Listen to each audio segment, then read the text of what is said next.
W 청년부 여러분 안녕하세요. 11월 둘째 주 순모임을 위한 쉐어링 가이드 영상을 시작하도록 하겠습니다. 예전에 저희 어머니께서 저희 가족들끼리 가정 예배를 드린 중에 아픈 고백을 하셨어요. 어머니께서 교회에서 성경 공부 모임을 하는데 한 이제 전도사님께서 이제 말씀을 전하시다가 그런 말씀을 하셨다는 거죠. 어떤 분들은 그 교회 생활 열심히 하고 하나님 믿으면서 자기가 잘 되는데 어떤 분들은 교회 열심히 다니는데도 굉장히 인생에 어려움들이 많이 생기더라. 그러면서 자기가 속으로 생각할 때, 그러면 그분은 내가 모르는 그 어떤 죄가 있나? 이런 생각이 들기도 하고 참 마음이 어렵다. 이런 얘기를 하셨는데 그 얘기를 듣는데 저희 어머니께서 마치 본인 얘기 같이 들리시는 거예요. 저희 집이 믿는데도 불구하고 어려운 일이 계속 겹겹이 생겼었거든요. 굉장히 마음이 어려우셨던 그런 이야기들을 나누신 그런 경험이 있습니다. 우리가 하나님을 믿는데도 불구하고 고난이 생길 수 있죠. 그 어떤 사람은 믿음으로 인해서 인생이 잘 된다로 이야기하면은 내가 안 될 때는 너무나 그 말 자체가 그 사람의 은혜와 축복의 고백 자체가 상처가 될 때가 있어요. 이런 것들 우리가 어떻게 이해하면 좋을 것인가? 오늘 욥은 오늘 말씀 가운데 그런 부분을 나누고 있습니다. 21장의 이 욥의 이야기는 바로 앞에 20장에 나오는 소발의 말, 친구 소발의 말에 대한 욥의 반박입니다. 소발 그리고 소발 외에 다른 친구들은 하나같이 단순한 논리로 욥을 정죄하고 있었어요. 착한 사람은 복을 받고 악한 사람은 벌을 받는다. 하나님이 살아계시기 때문에 반드시 그렇게 된다. 그런데 욥 너는 잘못됐다. 너는 악한 자다라는 단순한 논리로 욥을 정죄하고 있었던 것입니다. 그런데 욥은 자신이 정말 그럴 만한 일이 내게 뭐가 있었을까를 생각을 하게 되었어요. 그가 뭐 교만해서가 아니라 욥기의 초반을 보면 그가 그 죄에 대한 철저한 회개와 하나님께 정결하게 나아가기 위한 노력들을 하는 걸 볼 수 있잖아요. 그러니까 욥이 하나님에 대한 믿음으로 그 많은 것을 행해 왔었어요. 자신에게 이 닥친 고난에 이 어떤 개연성이 있는지 그가 이게 잘 납득이 되지 않는 상황 가운데 있었습니다. 하지만 친구들은 그들이 생각하는 바대로 욥을 정죄하고 있었어요. 우리가 다른 사람을 바라볼 때 그냥 겉에서 관찰하고 볼 때에는 너무나 쉽게 보이죠. 그래서 우리가 쉽게 판단하고 쉽게 정죄하기도 합니다. 특히 오늘날 인터넷으로는 우리가 많은 것을 보면서 바로바로 참견하고 훈수두고 하지 않나요? 왜 이거밖에 못해? 왜 이랬어? 라고 막 비판하는 말들이 너무나 많지 않나요?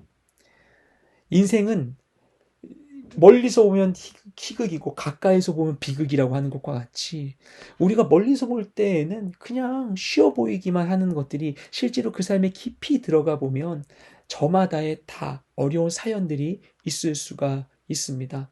욥의 친구들은 욥의 이야기를 제대로 들어보지 않고 그의 어떤 일이 있는지를 알지 못한 채 그저 보이는 것만 가지고 판단을 해서 욥을 비난하고 정죄하고 있었던 것이죠. 예수님 시대에도 많은 사람들의 모든 나쁜 일들은 죄로 인한 것이라고 생각을 했습니다. 요한복음에서 예수님과 함께 길을 가던 사람들이 길에 있는 나면서부터 맹인이 된 사람을 보면서 얘기하죠. 저 사람이 나면서부터 맹인인데 모든 맹인들은 죄로 인한 것인데 저 사람은 나면서부터 맹인이니까 부모의 죄로 인한 것입니까? 아니면 저 사람이 태중에 어떻게 죄를 지은 것입니까? 이런 질문을 하는 거예요. 예수님이 뭐라고 대답하시냐면은 이 사람의 죄도 아니고 부모의 죄도 아니고 하나님의 역사를 나타내기 위한 것이다라고 대답해 주시죠. 하나님께 성경은 우리에게 일어난 일들이 부모의 죄로부터 오고 있다는 것을 부정합니다. 예레미야와 에스겔에서 하는 이야기들이죠. 부모가 신포도주를 먹었다고 자녀의 이가 실 수는 없다라는 이야기. 하나님은 그 사람이 자신의 죄에 대한 책임을 지도록 하신다라고 성경에 나와 있습니다. 우리 또한 마찬가지죠. 그리고 그 모든 죄의 저주로부터 우리를 해방시켜 주신 분이 바로 예수님이시지 않습니까? 우리가 다른 사람을 보고 쉽게 판단할 수 없는 이유가 다 거기에 있는 것입니다. 근데 우리는 너무나 쉽게 그 사람이 보이는 것으로 판단할 수가 있어요. 하지만 중요한 것은 세상적인 복과 부요함이 그 사람의 선과 악을 판단할 수 있는 기준이 될 수는 없다는 것입니다. 욥은 계속 그런 이야기를 하고 있어요. 친구들이 욥에게 악한 자가 벌 받는다. 그러니까 넌 악한 자라고 얘기했는데 욥은 뭐라고 얘기하는가 하면 너희 정말 그래? 그렇다면 너희가 그런 것을 입증해봐. 악한 사람들이 정말 벌 받고 잘못되는 것, 악한데 번성했던 사람들이 망하는 것의 사례를 가져와봐. 얘기하는 거예요. 그런 일이 쉽게 일어나니? 세상 사람들 봐봐. 세상 사람들이 하는 길에 다니는 사람 아무나 붙들고 얘기해봐. 다들 악인들이 세상이 멸망하더라도 그들은 잘 살 거야 라고 얘기하고 있지 않냐. 지금 우리가 21세기 대한민국을 생각하는 것들을 기원전 2000년 전 족장시대 사람들 생각하는 겁니다. 세상의 관점, 유전무죄, 무전유죄, 뭐 이런 생각 얘기들 하고 있는 거예요. 예, 대마불사, 뭐 이런 얘기들 하는 거예요. 그냥 세상에서 돈 많고 빽 있으면 무조건 잘 살지. 이런 생각들. 그런 생각들을 욥이 꺼내면서 너희들 이것에 대해서 대답해봐라. 얘기하는 것입니다.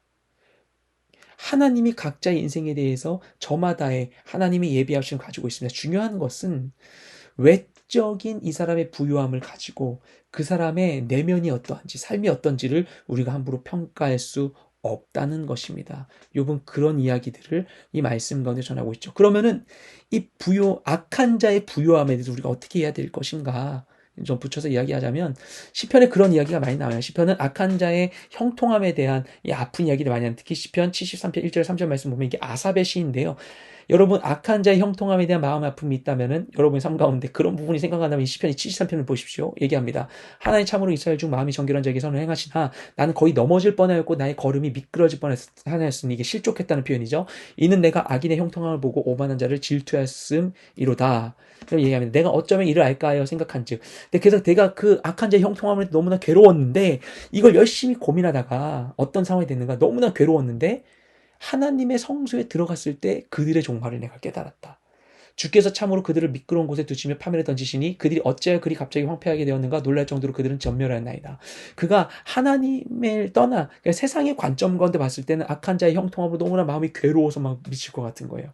그런데 아삽이 예배자잖아요. 예배 자리에 갔을 때 하나님의 관점을 갖게 되었을 때 어떻게 되는가? 악한 자의 종말에 대한 걸 깨닫게 된 겁니다. 하나님이 심판자시라는 사실.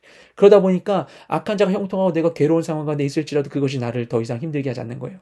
뭐라고 고백하는가? 그래서 하늘에선 주의 누가 있으리요 땅에선 주밖에 내가 사모할 리 없나이다.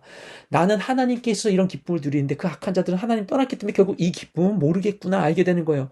마지막 결론, 마지막에 하나님께 가까이 함이 내게 복이라 내가 주 여호와를 나의 피난처로 삼아 주의 모든 행적을 전파리이다. 이렇게 고백하고 있습니다. 네. 그래서 우리가 악한 자의 형통함으로 인하여서 내 인생이 다 끝나는 것이고 그들이 옳다라고 얘기할 수 없다는 것이죠. 욥이 악한 자의 형통함이 옳다는 얘기를 하는 게 아닙니다. 예, 악한 자의 심판까지 얘기하지 않는 거예요. 친구들의 논리를 얘기하는 거예요. 내가 망한 것을 두고 내가 악이냐고 말하는 거 잘못된 얘기다. 사람들이 이렇게 되고 저렇게 되는 것으로 그냥 인생의 외적인 흥망성쇠만으로 그 사람이 옳다 그르다 말할 수 없는 것이다. 인생 그렇게 단순하지 않다라는 얘기를 욥이 하고 있는 것이에요. 그래서 우리가 늘 조심해야겠습니다. 겸손히 말해야겠습니다. 그죠? 야고보서 1장 19절 이렇게 얘기하죠. 내 사랑하는 형제들아 너희가 알지니 사람마다 듣기는 속히 하고 말하기는 더디하며 성내기도 더디하라. 아멘. 우리가 쉽게 말할 수 없는 거예요. 쉽게 판단하고 쉽게 말하지 않아야 하는 거예요. 우리가 정말 그 사람의 삶이 어떠한지를 살피며 이야기할 때 그 사람의 삶의 의미를 살려줄 수 있게 됩니다. 우리가 각자가 있는 모든 자리 가운데 각자 남들은 신경 쓰지 않는 그 사람의 모든 사연들을 관심을 가지고 선한 호기심을 가지고 많은 이들의 삶의 의미를 되살리는 우리 모두가 되시기를 주님 이름으로 축복드립니다. 또한 여러분의 수모임, 우리 공동체가 그와 같은 자리가 될 수 있기를 소망합니다. 주님 안에서 은혜로운 수모임 되십시오.